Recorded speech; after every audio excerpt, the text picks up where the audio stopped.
بسم اللہ الرحمن الرحیم۔ ناظرین، آج کا 5واں ویلاگ اور آخری ویلاگ ہے حلال و حرام، مأکولات میں حلال و حرام۔ صفحہ نمبر 85 ہے، سیرت النبی جلد 2، اور ہمارا سبجیکٹ چل رہا ہے عقائد اور اسلام کے اصول اولین۔ اردو زبان میں سرور عالم صلی اللہ علیہ وسلم کی سیرت پر جامع ترین کتاب سیرت النبی صلی اللہ علیہ وآلہ وسلم، علامہ شبلی نعمانی رحمۃ اللہ، علامہ سید سلیمان ندوی رحمۃ اللہ۔ بسم اللہ الرحمن الرحیم، الحمد للہ رب العالمین والصلاة والسلام علی رسول محمد وعلی آلہ واصحابہ اجمعین۔ صفحہ 85، حلال و حرام۔ مأکولات میں حلال و حرام۔ عرب میں کھانے پینے میں کسی چیز کا پرہیز نہ تھا اور نہ کوئی شے حلال یا حرام تھی۔ مردار اور حشرات الارض تک کھاتے تھے، البتہ بعض جانور جن کو بتوں کے نام پر چھوڑتے تھے ان کو ذبح کرنا گناہ سمجھتے تھے۔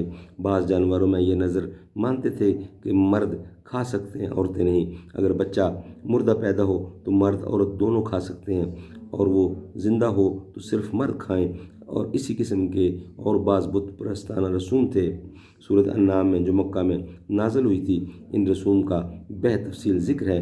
اسلام کے اکثر احکام گو مدینہ میں اترے، لیکن مأکولات کی حلت و حرمت کے احکام مکہ ہی میں اترنے شروع ہو چکے تھے۔ چنانچہ سورۃ انعام میں مشرکین کے ان رسوم کی تردید کے بعد حکم آیا، قُل لَا أَجِدُ فِي مَا أُوحِيَ إِلَيَّ مُحَرَّمًا عَلَىٰ طَاعِمٍ يَطْعَمُهُ إِلَّا أَن تَكُونَ مَيْتَةً أَوْ دَمًّا مَّسْفُوحًا أَوْ لَحْمَ خِنزِيرٍ فَإِنَّهُ رِجْسٌ أَوْ فِسْقٌ أُحِلَّ لِغَيْرِ اللَّهِ بِهِ فَمَنِ اضْطُرَّ غَيْرَ بَاغٍ وَلَا عَادٍ فَإِنَّ رَبَّكَ غفور الرحیم۔ کہہ دے کہ مجھ پر جو وحی اتری ہے اس میں کسی کھانے والے پر کوئی شے حرام نہیں ہے، ہاں اگر حرام ہے تو مردار یا بہتا ہوا خون یا سور کا گوشت، کیونکہ یہ چیزیں ناپاک ہیں، یا وہ گناہ کا جانور جو غیر خدا کے نام پر چڑھایا جائے، وہ بھی حرام ہے۔ لیکن جو بھوک سے لاچار ہو کر نافرمانی اور گناہ کے ارادہ سے نہیں، ان میں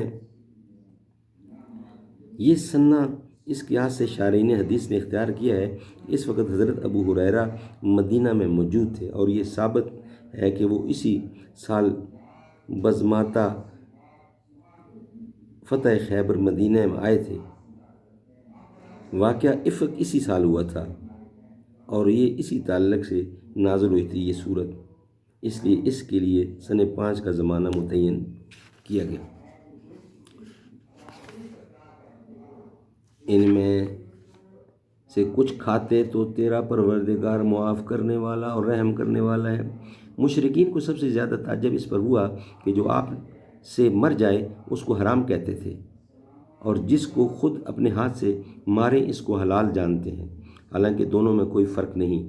اسی پر یہ آیت نازل ہوئی، فَكُلُوا مِمَّا ذُكِرَ اسْمُ اللَّهِ عَلَيْهِ إِن كُنتُم بِآيَاتِهِ مُؤْمِنِينَ وَمَا لَكُمْ أَلَّا تَأْكُلُوا مِمَّا ذُكِرَ اسْمُ اللَّهِ عَلَيْهِ وَقَدْ فَصَّلَ لَكُم مَّا حَرَّمَ عَلَيْكُمْ۔ جو جانور خدا کا نام لے کر ذبح کیا گیا ہو وہ کھاؤ، جو خدا کا نام لے کر ذبح نہ کیا گیا وہ کیوں نہ کھاؤ۔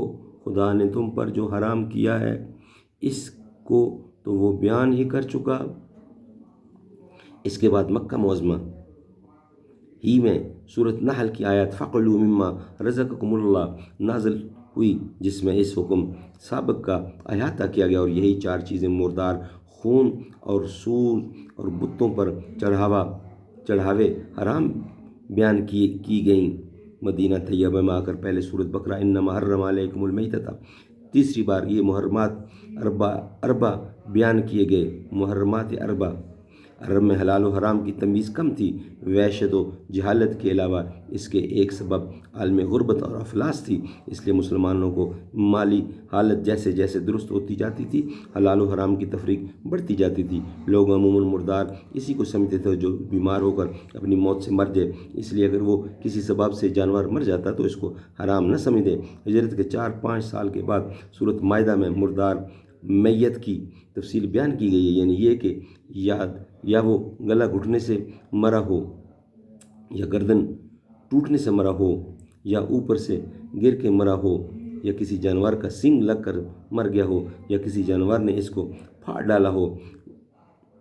صرف وہ جانور حلال ہیں جن کو تم نے ذبح کیا، الا ما ذکیتم۔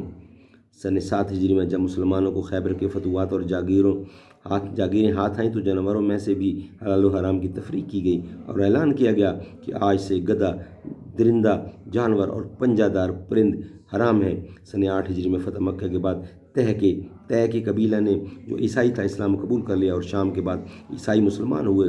یہ لوگ شکاری کتے پالتے تھے اور ان سے شکار کرتے تھے۔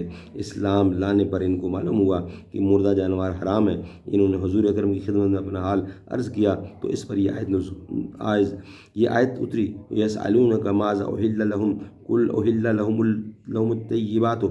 تجھ سے پوچھتے ہیں کہ ان کے لیے کیا حلال کیا گیا، کہہ دے کہ تمام ستھری چیزیں۔ اس کے بعد یہ تفصیل ہے کہ شکاری جانور اگر سدھے ہوئے ہوں اور خدا کا نام لے کر چھوڑے جائیں تو ان کا شکار کیا ہوا کھانا حلال ہے۔